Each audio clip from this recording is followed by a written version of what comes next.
Hello student, welcome to my channel Sarwan lecturer. आज का ये वीडियो क्लास 10 साइंस के लिए सबसे ज्यादा इंपॉर्टेंट है। आज की इस वीडियो को लास्ट तक जरूर देखना। चित्रकला के पेपर में आपने बहुत अच्छा करके आया है, 70 में 70 मार्क्स बच्चे करके आए हैं। ठीक है, तो आज की इस वीडियो में हम लोग देखेंगे साइंस का। ठीक है, साइंस का एक वायरल पेपर जैसा 27 फरवरी को आपको साइंस का पेपर देखने वाले हैं। ठीक है, ऐसा ही आएगा आपका 27 फरवरी को साइंस का पेपर। अगर आपने ये वायरल पेपर सॉल्व कर लिया तो आपको साइंस में, ठीक है, 70 में से 65 लाने से कोई नहीं रोक सकता। ठीक है, आपका 95% पक्का आएगा साइंस में। ये हमारा एक वायरल पेपर है साइंस का। तो आज की इस वीडियो को सारे बच्चे पहले लाइक कर दो और शेयर भी कर देना। ठीक है, चैनल पे ना तो सब्सक्राइब भी कर लेना। ठीक है, तो ये हमारा साइंस 2023 बोर्ड एग्जाम के लिए पूर्णांक 70 नंबर का रहेगा। एंड आप लोग यहां देखो 3 घंटे 15 मिनट का समय रहेगा। ठीक है, 15 मिनट आपको इस पूरे प्रश्न पत्र को पढ़ना है ताकि आपको यह पता चले कौन कौन से क्वेश्चंस आए हैं। 3 घंटे आपको सॉल्व करना है। ठीक है, तो यहां आप लोग पहले नोट पढ़ लेना। प्रारंभ के 15 मिनट साथी को प्रश्न पत्र पढ़ने के लिए निर्धारित है। और खंड आ जो है उसमें जो प्रश्न बहुविकल्पीय हैं, जिसमें 4 विकल्प दिए गए हैं, सही विकल्प चुनकर उसको अपनी उत्तर पुस्तिका पर लिखिए। और खंड बा वर्णात्मक है। ठीक है, और यहां प्रत्येक खंड 3 उपखंड का खा गा में विभाजित है। एंड प्रत्येक खंड के सभी प्रश्न आप लोगों को करना आवश्यक है। प्रत्येक खंड नए पृष्ठ से आरंभ करें। एंड सभी प्रश्न अनिवार्य है। एंड प्रश्नों के निर्धारित अंक उनके सम्मुख दिए गए हैं। आवश्यकता अनुसार अपने उत्तर की पुष्टि स्वच्छ एवं नामांकित चित्रों के साथ, समीकरण के साथ अच्छे से करना है। ठीक है, तो ये नोट आप लोग पढ़ लेना थोड़ा सा। फिर हमारा स्टार्ट होता है बच्चों बहुविकल्पीय प्रश्न। सबसे पहले आपका बहुविकल्पीय प्रश्न रहेगा खंड आ में, और वो कितने मार्क्स का रहेगा बच्चों? 20 मार्क्स का। सबसे पहले आपको ऑब्जेक्टिव क्वेश्चंस ही देखने को मिलेगा। तो ये 20 मार्क्स अभी आपका फिक्स हो जाएगा। पूरा आप लोग सॉल्व कर लेना, मैं आप लोगों को सॉल्यूशन भी सबसे पहले आप लोग देखो उपखंड का। ठीक है, इसमें कह रहा है निम्नलिखित कथनों में से कोई एक कथन सत्य है, उसे पहचान कर लिखिए। पहला प्रश्न, किसी वस्तु का वस्तु से बड़ा एवं आभासी प्रतिबिंब बन सकता है। 1 मार्क्स का ऑब्जेक्टिव है। ऑप्शन नंबर ए है अवतल दर्पण द्वारा, बी है उत्तल लेंस द्वारा, सी है समतल दर्पण द्वारा या अवतल लेंस द्वारा। तो किसी वस्तु का वस्तु से बड़ा एवं आभासी प्रतिबिंब किससे बन सकता है? तो इसका हमारा ऑप्शन नंबर ए बिल्कुल सही है, अवतल दर्पण द्वारा। ठीक है, ऑप्शन नंबर ए हमारा बिल्कुल सही है, अवतल दर्पण द्वारा। ठीक है, ये हमारा पहला प्रश्न है। अब हम लोग देखेंगे क्वेश्चन नंबर 2। ठीक है, तो क्वेश्चन नंबर 2 में पूछ रहा है कि प्रतिरोधकता का एसआई मात्रक है। 1 मार्क्स का ऑब्जेक्टिव रहेगा।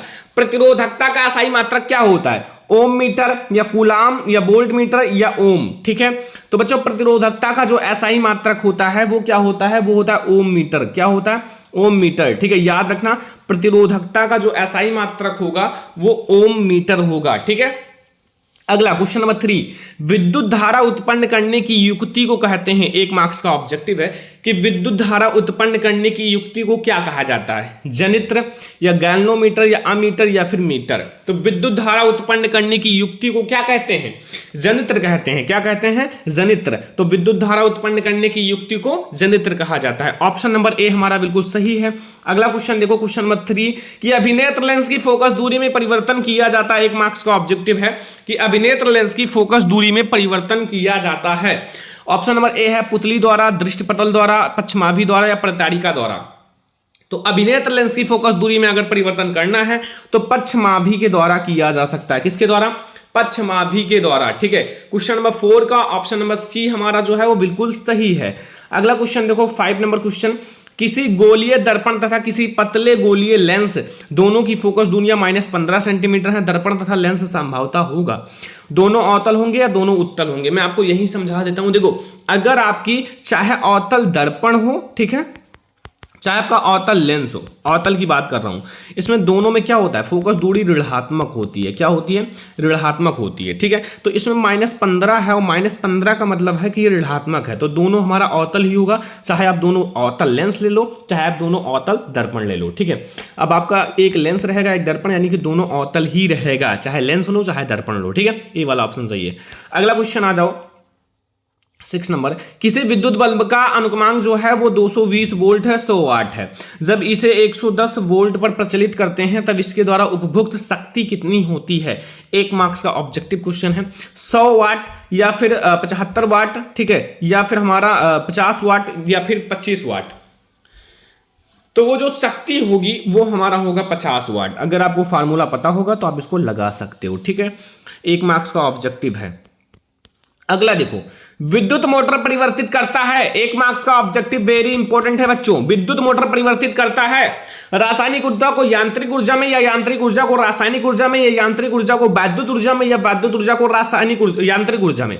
देखो वैद्युत मोटर कैसा होता है, वैद्युत मोटर जो होता है वो मतलब हमारे कार्य को करता है, ठीक है, मतलब वैद्युत को खींचता है अपनी तरफ और हमारे कार्य को करने में मदद करता है। तो ये वैद्युत ऊर्जा को खींचता है और यांत्रिक ऊर्जा में, यानी कि हमारे कार्यों में मदद करता है। तो वैद्युत ऊर्जा को यांत्रिक ऊर्जा में बदलता है, ठीक है। अगला क्वेश्चन अब हम लोग देखेंगे उपखंड खा, जो कि हमारा केमिस्ट्री होगा, ठीक है। उपखंड खा केमिस्ट्री 8 नंबर क्वेश्चन है। Zn plus CuSO4 gives out ZnSO4 plus Cu। रासायनिक अभिक्रिया किस प्रकार की है, 1 मार्क्स का ऑब्जेक्टिव है। संयोजन अभिक्रिया, विस्थापन अभिक्रिया, द्विविस्थापन या वियोजन अभिक्रिया। तो ये क्या है, Zn जो है वो Cu को विस्थापित कर दिया, क्योंकि ये इससे अधिक अभिक्रियाशील तत्व है, ठीक है। तो Zn Cu को विस्थापित किया, ZnSO4 बन गया और Cu, यानी कि हमारा विस्थापन अभिक्रिया हुआ, ठीक है। अगर संयोजन होता तो A प्लस B हमारा जुड़कर AB बन जाता, ये हमारा संयोजन होता है। अगर वियोजन होता तो A और B टूटकर A प्लस B बन जाता, ठीक है। ये होता है वियोजन। द्विविस्थापन में आयनों का आदान प्रदान होता है दोनों का, ठीक है। तो इसलिए हमारा विस्थापन होगा, इसमें विस्थापित हुआ। अगला क्वेश्चन आओ। जल की कठोरता को हटाने के लिए निम्न में से किसका उपयोग किया जाता है, 1 मार्क्स का ऑब्जेक्टिव है। बेकिंग सोडा, धामन सोडा, व्यंजक चूर्ण या फिर प्लास्टर ऑफ पेरिस। जल की कठोरता हटाने के लिए किसका प्रयोग किया जाता है, तो जल की कठोरता अगर हटाना है तो धामन सोडे का प्रयोग किया जाता है। किसका, धामन सोडा। धोने वाले सोडा का जब मैं उपयोग पढ़ा रहा था, उपयोग तो बताया था कि अगर जल की कठोरता दूर करना है तो हम लोग Na2CO3 × 10H2O यानी कि धामन सोडा का प्रयोग करेंगे, ठीक है।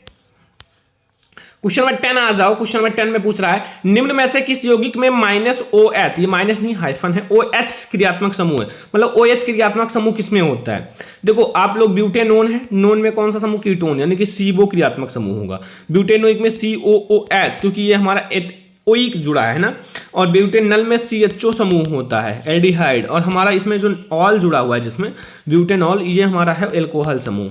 कौन सा है, एल्कोहल समूह, ठीक है। तो ये बी वाला ऑप्शन सही है। अगला, श्याम श्वेत फोटोग्राफी प्रयुक्त होती हैं, AgCl या PbNO3 का होल ट्वाइस या FeSO4 या CaCO3। तो श्याम श्वेत फोटोग्राफी में AgCl का प्रयोग किया जाता है। किसका, AgCl का प्रयोग किया जाता है, ठीक है। अगला क्वेश्चन आओ। मिश्र धातु, मुद्रा मिश्र धातु है, मुद्रा मिश्र धातु, तो इसमें क्या है, Cu जो है 95%, Sn 4% एंड P हमारा 1%। बी वाला ऑप्शन है Cu 80% एंड Zn 20%। सी वाला है Cu 88%, Sn 12%। Cu आपका 90%, Zn 2% एंड Sn 8%, ठीक है। तो बच्चों इसमें हमारा राइट आंसर क्या हो जाएगा, ऑप्शन नंबर ए जो है वो सही है। Cu 95%, Sn 4% एंड P जो है वो हमारा 1% होगा, ठीक है। ये 12 का हमारा ए वाला ऑप्शन सही है, 1 नंबर का ऑब्जेक्टिव आपका फिक्स है, ठीक है। अगला देखो बच्चों, अगला क्वेश्चन है प्रोपेन का आणविक सूत्र C2H8 होता है, नहीं C2H8 नहीं होता है, ये प्रिंटिंग में गलती हुई है, C3H8 होता है, C3H8 होता है, क्योंकि प्रोपेन में कितने कार्बन है, 3 कार्बन है, और यहाँ कितने हैं, 2 हैं, तो ये प्रोपेन नहीं होगा, ठीक है। अगर C2 लिखना था तो H6 लिखना चाहिए, ठीक है। तो वो आपका हो जाता है एथेन, ठीक है, प्रोपेन नहीं होता। तो ये प्रोपेन में आपका C3 कर लेना, H8 कर लेना, और इसमें हमारा देखो 8 तो यही है, और कार्बन कार्बन के मध्य 2 हो जाएंगे इधर उधर से, तो 10 सहसंयोजी आबंध होते हैं। कितने, 10 सहसंयोजी आबंध होते हैं, ठीक है, 10 सहसंयोजक आबंध होते हैं। अब अगला हमारा उपखंड गा, जो कि आपका बायोलॉजी स्टार्ट हो गया। कौन सा, बायोलॉजी, ठीक है, बायोलॉजी 1 मार्क्स का पहले ऑब्जेक्टिव क्वेश्चन देखो। गुणसूत्र किस पदार्थ से बने होते हैं, गुणसूत्र किस पदार्थ से बने होते हैं, प्रोटीन से या फिर हमारा आरएनए से, डीएनए तथा प्रोटीन से, ठीक है।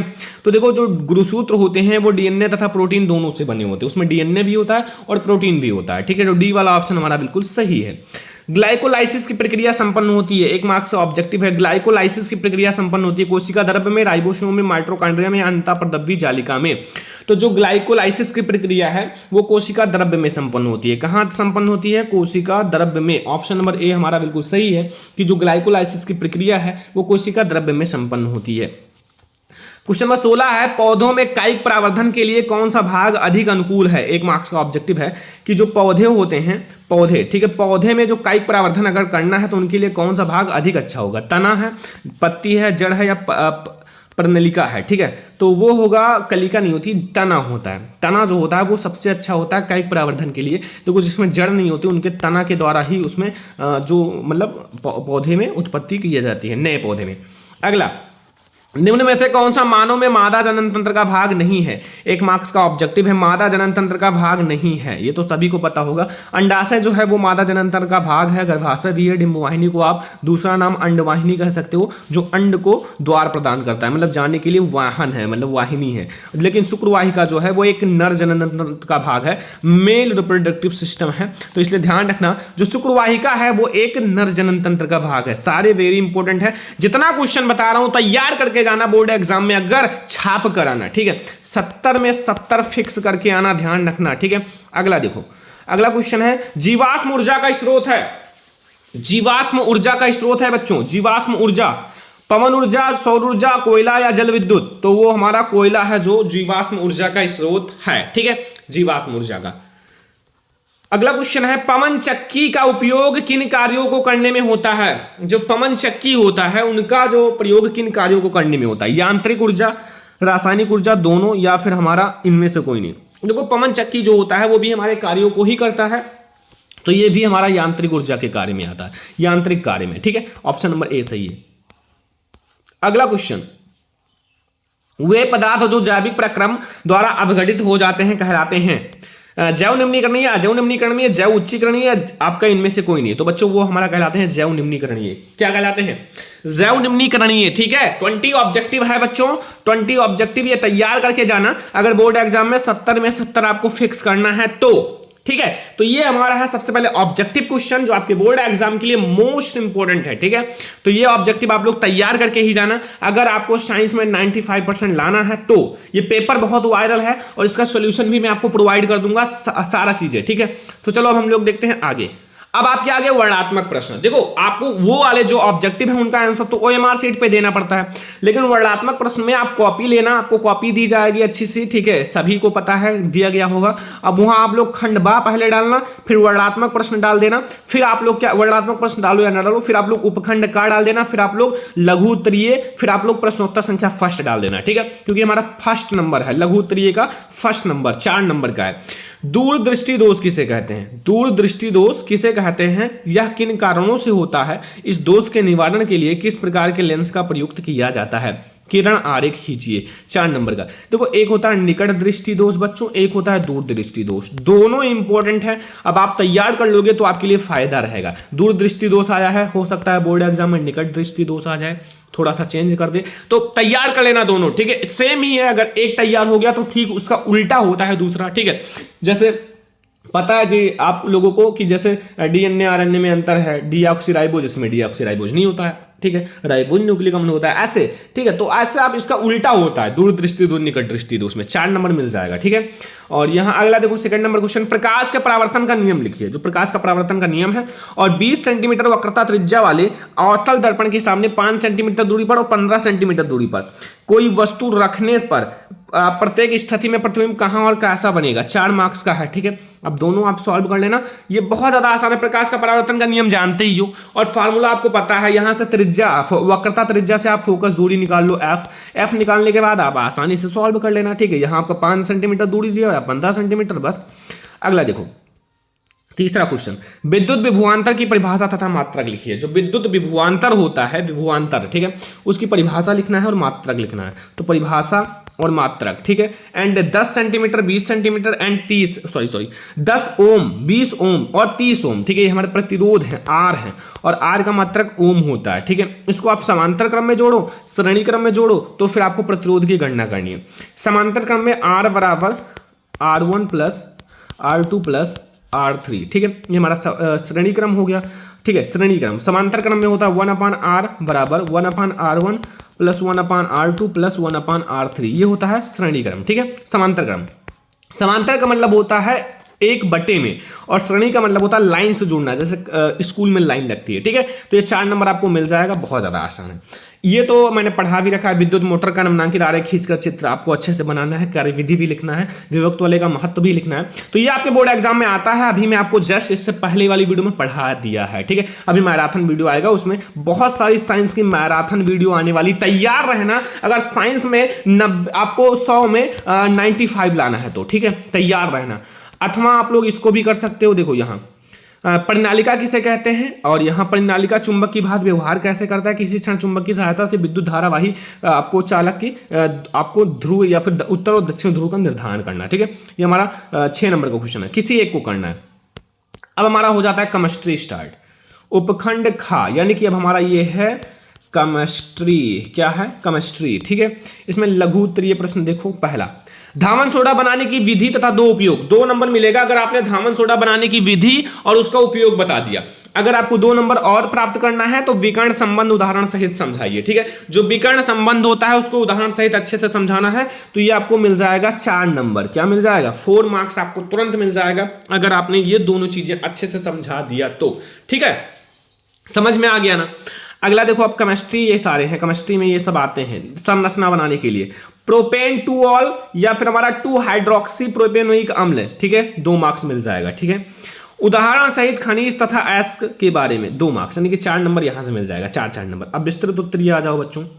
विस्तृत उत्तरीय के लिए देखो, विस्तृत उत्तरीय तो 6 मार्क्स का, एक फिजिक्स में आएगा, एक केमिस्ट्री में आएगा, एक बायोलॉजी में, यानी कि 6 यानी कि 18 मार्क्स। ठीक है, आगे आओ। निम्नलिखित पर टिप्पणी लिखिए। ठीक है, पहला, कार्बनिक यौगिकों में प्रतिस्थापन अभिक्रिया 2 नंबर, साबुन की सफाई की प्रक्रिया 2 नंबर, समजातीय श्रेणी 2 नंबर। 6 नंबर, आप 6 मार्क्स आपको मिल गया तुरंत। ये बहुत ज्यादा आसान है, इस पर टिप्पणी आता है, प्रतिस्थापन अभिक्रिया पर भी टिप्पणी आता है, संयोजन अभिक्रिया पर भी टिप्पणी आता है, संचालन पे भी आता है, तो तैयार रखना, कोई दिक्कत नहीं। ठीक है, अथवा आप ये रिएक्शन कर सकते हो। देखो, रिएक्शन भी इंपॉर्टेंट है। एथेनॉल सोडियम के साथ अभिक्रिया करता है। एथिल अल्कोहल को 443 डिग्री सेल्सियस ताप पर सल्फ्यूरिक अम्ल के साथ गर्म करने पर, मेथोन को वायु में जलाने पर, एथेनोइक अम्ल को एथेनॉल के साथ अभिक्रिया, एथेनोइक अम्ल का सोडियम कार्बोनेट के साथ क्रिया, एथेनोइक अम्ल की sodium hydroxide, sodium hydrogen carbonate. ठीक है, यानी कि Na2 से सोडियम, H से हाइड्रोजन एंड CO3, Na2HCO3। ठीक है, तो ये देखो, आप लोग एक चीज समझो, एथेनोइक अम्ल से रिलेटेड बहुत सारे अभिक्रियाएं आते हैं। ठीक है, एथिल अल्कोहल, एथेनोइक अम्ल, तो ये तैयार रखना, और भी मैं आप लोगों को पढ़ा दूंगा। अब आपका उपखंड ये गा कर लेना, गा, ये हमारा बायोलॉजी है। ठीक है, लघु उत्तरीय प्रश्न। 8वां नंबर क्वेश्चन है, कायिक परावर्धन क्या है, उदाहरण सहित स्पष्ट कीजिए। 4 नंबर मिल जाएगा कायिक परावर्धन का। 9 नंबर, मादा जननतंत्र, देखो नर या मादा जरूर आएगा, कोई एक जरूर आएगा। अगर आप मॉडल पेपर में भी देखते हो तो नर या मादा जरूर रहते हैं, ये तो हमारा वायरल पेपर है, आपको अच्छे से चित्र सहित अच्छे से समझाना है।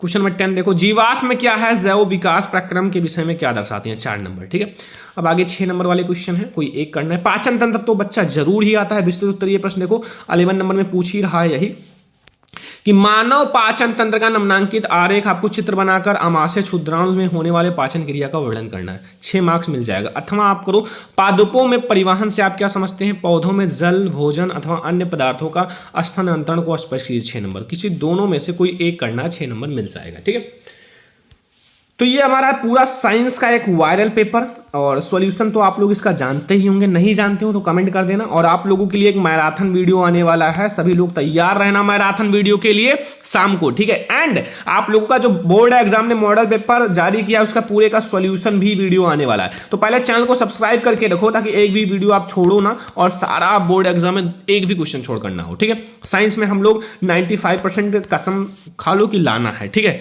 तो आज के इस वीडियो को सारे बच्चे लाइक भी कर देना, शेयर भी कर देना, अगर चैनल पे ना तो सब्सक्राइब भी कर लेना। ये सारे बहुत ज्यादा इंपॉर्टेंट क्वेश्चन है, तो चलो हम लोग मिलेंगे ऐसे ही और बहुत सारी नेक्स्ट इंपॉर्टेंट वीडियो में इंपॉर्टेंट वीडियो के साथ। तब तक के लिए धन्यवाद।